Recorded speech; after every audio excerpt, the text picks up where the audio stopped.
Bharatiya Janata party के साथ बातचीत का सिलसिला चल रहा है।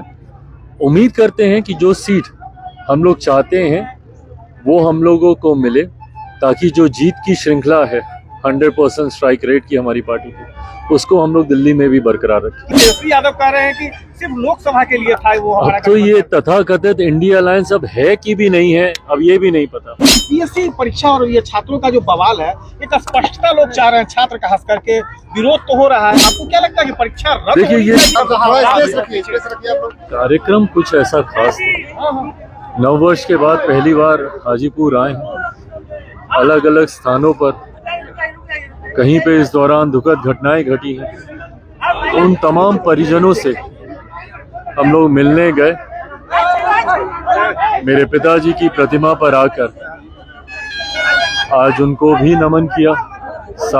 नए साल की शुरुआत है और ये एक महत्वपूर्ण साल है। इस साल बिहार में विधानसभा के चुनाव होने हैं और मैं मानता हूं कि जिस मजबूती से एनडीए गठबंधन आगे बढ़ रहा है, चुनाव परिणाम में हम लोगों की जीत तो सुनिश्चित ही है, पर यह विश्वास है कि एक बड़े अंतर के साथ 225 से ज़्यादा सीटों के साथ इस बार एनडीए सरकार बनाएगी और उसी दिशा में आने वाले दिनों में चुनावी कार्यक्रमों की क्या रूपरेखा होगी, इन तमाम विषयों को लेकर चर्चा हुई है। एक चुनाव तो दिल्ली में होने जा रहा है, क्या उम्मीद है? पिछली बार तो एक सीट पे चुनाव लड़ा था आपने, इस बार क्या उम्मीद है? पार्टी की क्या रूप होगी?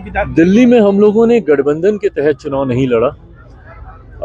उम्मीद है कि जिस तरीके से झारखंड में हम लोगों ने गठबंधन के तहत हम लोग को एक सीट मिली और उस सीट को हम लोगों ने जीतने का काम किया। भारतीय जनता पार्टी के साथ बातचीत का सिलसिला चल रहा है। उम्मीद करते हैं कि जो सीट हम लोग चाहते हैं वो हम लोगों को मिले, ताकि जो जीत की श्रृंखला है 100% स्ट्राइक रेट की हमारी पार्टी की, उसको हम लोग दिल्ली में भी बरकरार रखें। कितनी सीटों की उम्मीद है दिल्ली के लिए? देखिए, मैं अभी संख्या का जिक्र नहीं करूंगा, बट मैंने हमेशा इस बात को कहा है, मेरे लिए संख्या से ज्यादा विनेबिलिटी मायने रखती है।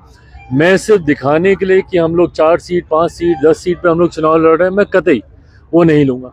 जहाँ पे लोक जनशक्ति पार्टी रामविलास का जनाधार होगा, जहाँ पे हमारा संगठन मजबूत होगा, जहाँ पे हमारे प्रत्याशी की मजबूत तैयारी होगी, जिस सीट को जीत कर हम लोग एनडीए गठबंधन को मजबूत करने का हम लोग काम करेंगे, सिर्फ उसी सीट पे हम लोग की दावेदारी रहेगी। इंडिया गठबंधन में कांग्रेस और आप पार्टी दोनों एक दूसरे से लड़ रही है। तेजस्वी यादव कह रहे हैं कि सिर्फ लोकसभा के लिए था वो हमारा। अब तो ये तथाकथित इंडिया अलायंस अब है कि भी नहीं है, अब ये भी नहीं पता।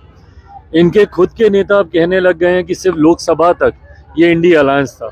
तो अब तो ये मान लिया जाए कि अब तो जो विपक्षी दलों का ये जो गठबंधन है, अब तो उसका नाम तक नहीं बचा, तो अब उसको इंडिया अलायंस कहलाना भी मुझे नहीं लगता कि उचित होगा।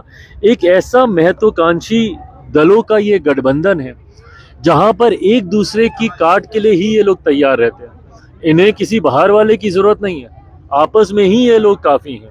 जिस तरीके से दिल्ली में कांग्रेस और आम आदमी पार्टी एक दूसरे के सामने लड़ रही है, तो वहीं उन्हीं के घटक दल, उसी गठबंधन के घटक दल अधिकांश आम आदमी पार्टी को का समर्थन वो लोग कर रहे हैं।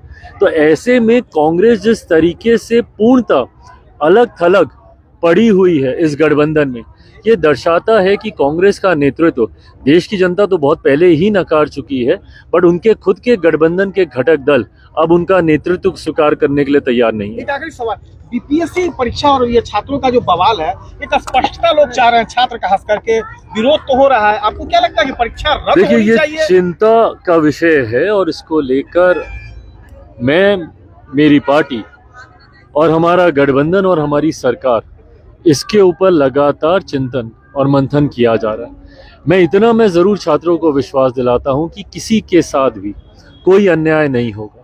उनके भविष्य के लिए जो उचित और सही फैसला होगा वो सरकार जरूर ले। मांग परीक्षा रद्द करने की हो रही है। देखिए, उनकी मांगों का भी मैं सम्मान करता हूं, पर क्या सिर्फ परीक्षा को रद्द करने से या पुनः सबके एग्जाम कराने से क्या इस समस्या का समाधान हो सकता है? इस पर जैसा मैंने कहा, सरकार हर विकल्प पर अभी मंथन कर रही है। छात्रों के साथ अन्याय नहीं होगा, ये विश्वास जरूर दिलाता कहाँ खाइएगा भैया? यहाँ के दिल्ली में, पटना में। भैया एक फोटो बताइए भैया।